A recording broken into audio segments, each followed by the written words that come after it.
All right, so today we're diving into something pretty huge, and I mean really huge. We're talking about the future of human lifespans and how technology might be the key to making us live longer than ever before, Yeah.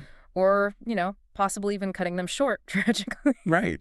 It's a big topic, lots to unpack. Absolutely. Our starting point is this article, and get this, it's called Department of Technology, literally a matter of life or death. Wow. Yeah, the title alone, right. Yeah. But then you get into it, and they're suggesting this whole new government department Interesting. dedicated to, like, overseeing the impact of all these crazy advanced technologies. It's interesting they say a matter of life or death. Right. It really makes you think about the potential consequences of these technologies. Right. Exactly. And it's not just about, like, regulating tech giants, which is what usually comes to mind. This article goes way deeper, suggesting we need a fundamental shift in how we as a society, how we manage these unbelievably powerful advancements that honestly could rewrite what it means to be human. It's true. We're talking about things that could fundamentally change the human experience. Exactly. Our capabilities, our limits, everything. Okay, so before we get into, like, the really heavy stuff. Yeah. Let's talk about the cool stuff. Okay. The article lays out some seriously mind-blowing possibilities, and I'm talking, like, AI that can just wipe out cancer. Wow. Cognitive enhancements to keep our minds sharp way past 100 years old, even quantum computers crunching insane amounts of data to cure diseases we thought were impossible to even touch. It's amazing to think about, isn't it? It is. It's like something out of Star Trek. Right. And what's wild is this isn't some distant sci-fi fantasy anymore. I know, right? We're already seeing early versions of this tech in action. Exactly. And that's what's so fascinating about all of this. So give me an example. Where are we seeing this stuff play out in real time? Well, take AI in cancer research, for example. Okay. They're using AI to develop these personalized treatments that zero in on tumors at the molecular level. Wow. It's incredible progress, but, and this is a big, but it brings up a whole new world of questions. That's what has me so intrigued. This all sounds super optimistic so far. Right. But the title of the article, right? Life or death. Where does that come in? Right. That's where the article takes this thought-provoking turn. Oh. It argues that without very careful and deliberate oversight, these technologies could easily become tools of extreme inequality and even exploitation, like the title says. Okay, now you've got my full attention. Yeah. Give me an example. Paint me a picture here. Okay. What kind of dystopian future are we talking about? Okay, so imagine a world where these life-saving treatments, they're only within reach of the super rich. Okay. Or where AI algorithms are making life or death medical decisions, but with hidden biases that we didn't even realize we programmed into them. Oh, wow. So it's not even about some evil genius intentionally creating a bad algorithm. Right. It's like these biases are just baked in without us even realizing it. It's about the data, the assumptions we make. It's complex. That's terrifying and also, like, feels very real. It is. So it's not just the technology itself that's the problem. No. It's how it's developed, who have access to it, all of that. It's about the whole system. Wow. And the potential for these technologies to make existing social divides even worse, it's huge. Yeah. If we're not careful, if we don't plan for this, if we don't prioritize ethical considerations right from the start, we risk creating a world where the benefits of these incredible advancements, they only reach a select few. It's like the opposite of progress, almost. In a way, yeah. So we're kind of like teetering on the edge of this huge technological revolution. Yeah, it's a pivotal moment for sure. But we need a plan, right? Like, we need to make sure we're not just building a world where, like, only the super wealthy get to live forever. Exactly. And avoid those potential pitfalls we were talking about, like the algorithms with hidden biases. Yeah. Right. We need to get ahead of these issues. So how do we do that? The article has a pretty, I don't know, radical proposal. Yeah, they suggest a whole new branch of government. Wow, really? A whole new branch? That's right. They're calling it the Department of Technology. Okay, the Department of Technology. And this would be... And they're talking about elected officials at every level. Oh, wow. Okay, so not just some big bureaucratic thing in Washington. No, they're talking about federal, state, even local. Wow, okay, so like really integrated into the fabric of government and society. Because that's the point they make, right? Okay. These technologies, they're going to touch every aspect of our lives. Right, from our health to like our jobs, our communities, I mean... Everything. And so we need people on the ground. Yeah. People who are accountable to us, making decisions about this stuff. That makes a lot of sense, I mean, when you put it like that. It's not just about, Silicon Valley deciding the future. Right, This exactly. is about democracy, about citizens having a say in how these technologies shape our world. Okay, so I'm starting to get the vision here, but let's get specific. Sure. What would this Department of Technology actually do? Because it sounds massive. It is a huge undertaking, but the article, it lays out 4 key functions. Okay. 4 key functions, hit me with it. So first up, you've got ethical governance of AI in medicine. Okay, so like setting the rules of the road for how we use AI in healthcare. Exactly. And we're talking like really concrete things, Okay. like rock solid standards for data privacy, making sure those algorithms that are driving these, life-changing decisions, that they're actually transparent and fair. That makes a lot of sense. We're already seeing cases where AI algorithms used in healthcare, they reflect the biases of the data they were trained on. Oh, yeah, absolutely. And that often means perpetuating existing inequalities, which is, the opposite of what we want. It's like baking in the problems of the past into the technology of the future. Exactly. Okay, so what's next on the list? Second, ensuring equitable access to those life-extending treatments we were talking about. Okay, so not just making sure these treatments exist, Right. but that everyone has a shot at actually getting them, Exactly. no matter how much money they have, where they live. This is about treating these advancements as a fundamental right. Whoa. Okay, so the article is actually arguing that, like, if we have the ability to add decades to people's lives, we should view that as something everyone deserves. Like clean water, like basic health care. That's a bold stance. It is, but it's a question of values, isn't it? It really is. If we have the technology to alleviate suffering, to extend life, how can we deny that to anyone? It's a powerful argument, I'll give them that. Though, knowing how our current healthcare system works, I mean, Yeah.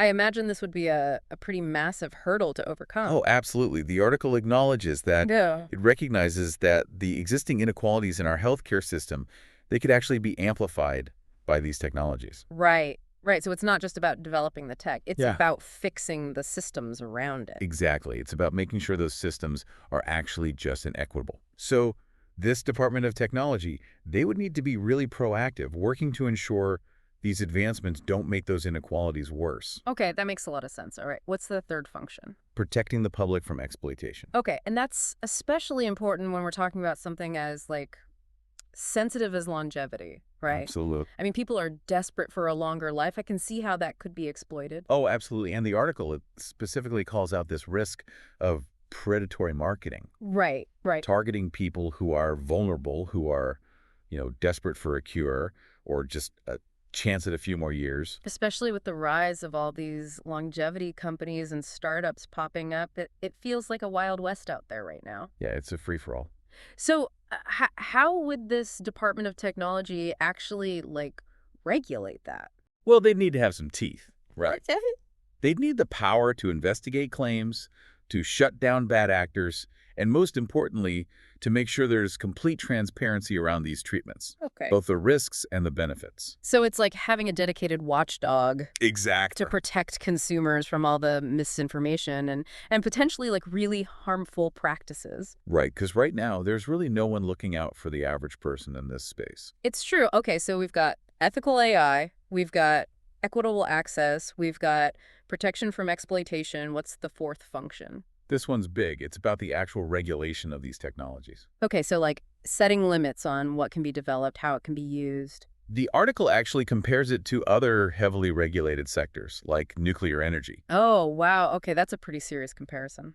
Right. We don't exactly let people just build nuclear reactors in their backyard. Yeah, no kidding. And the article argues that these life-altering technologies, while they're incredibly promising, they also carry a similar level of risk. Yeah, if something goes wrong, it could go really wrong. Exactly. And so they require a similar level of oversight. Okay, so it's about balancing that innovation with responsibility. Yes. It's about making sure we're not sacrificing safety or ethics in the pursuit of, living longer. Right. It's not just about living longer, it's about living better. Exactly. And for everyone, not just a select few. Okay, so this Department of Technology, it wouldn't be about, like, stifling innovation or anything. No, not at all. It's more about making sure that innovation is steered in the right direction. Exactly. It's about putting up the guardrails, so to speak. Right. Making sure that we're maximizing the benefits for everyone while also minimizing the potential harm. It's about being proactive. I like it. It's about taking responsibility for the future we're creating. Right, because these decisions we make now, they have huge consequences. They really do, for all of us. Okay, so we've laid out this whole vision for a Department of Technology, right? With this huge, easy mission to, like, steer us through all of this uncharted territory. Right. But the article doesn't stop there. Yo. It lays out these 5 scenarios. Okay. And these aren't just like random what ifs. Right. These are like ripped from the headlines glimpses into real choices we might actually have to face. It gets real. It gets real, and the stakes are high, let's just say that. Yeah, these scenarios really highlight the potential consequences of our choices. Both good and bad. I mean, they go there. Yeah, they paint a picture of what could be, both the amazing potential and the potential pitfalls. Exactly. So scenario 1 throws us right into a world where AI can cure cancer, which is amazing, right? It is green, right? That's the dream. But then comes the gut punch. Okay. Only the super duper wealthy can actually afford the treatment. Yeah, it really highlights that tension between innovation and equity. Right. Like on one hand, we're talking about potentially ending a disease that kills millions of people. Right. But on the other hand, if only a tiny percentage of the population can actually access that cure, what does that say about our values? Exactly. And it kind of makes the whole thing feel a bit, I don't know, dystopian. That classic sci-fi trope, right? Right. The privileged few get to live forever while everyone else is, Left behind. left behind, exactly. Okay, so scenario 2 hits even closer to home. For me, we're talking AI that can slow down or even reverse aging. Okay. But again, only the super rich can access it. So it's like a two-tiered society Yes. where the wealthy are living longer, healthier lives, and everyone else is, experiencing the normal decline. It changes everything. It changes everything. It's not just about individual health anymore. It's about the very structure of society being reshaped. And the social implications, I mean, can you imagine? Okay, scenario 3 threw me for a loop. It focuses on these AI-controlled medical robots that are being used in rural areas, which on the surface sounds like a good thing, right? Right, bringing advanced medical care to underserved communities. Exactly. So there's this rural community. They're finally able to offer these really complex surgical procedures thanks to these robots. Okay. But then, of course, there's a malfunction during a surgery. Oh, no. Yeah, and it has, tragic consequences. This is the nightmare scenario. It is, but it's not even just about the technology failing, which is awful enough. Right. It's about what happens after. Okay. The company that made the robot, they kind of just washed their hands of the whole thing. And this rural community is left to deal with the fallout. It raises so many questions about accountability. Right. Like, who's responsible when AI makes a mistake, especially when the stakes are this high? And how do we make sure that these technologies are actually benefiting everyone, not just making things worse for the most vulnerable? That's the million-dollar question, isn't it? It is. Okay, the last 2 scenarios, 4 and 5, they kind of feel like 2 sides of the same coin. Oh, interesting. How so? One is about quantum computing and how it could lead to cures for all sorts of genetic diseases. Okay. Which is like the ultimate medical breakthrough. Right, the Holy Grail. Exactly. But the other scenario is about things like smart infrastructure, like self-driving cars and smart grids helping us during emergencies. Okay. And it made me realize that both of these scenarios, they come down to the same question. Are these technologies going to be used to benefit everyone, or are they just going to make the gap between the haves and the have-nots even bigger? That's such an important point because it's easy to get caught up in the excitement of a new technology, right? Right. But we have to remember to ask those harder questions about who's benefiting, who's being left behind. It's not just about the what, it's about the how. Exactly. How are we developing these technologies?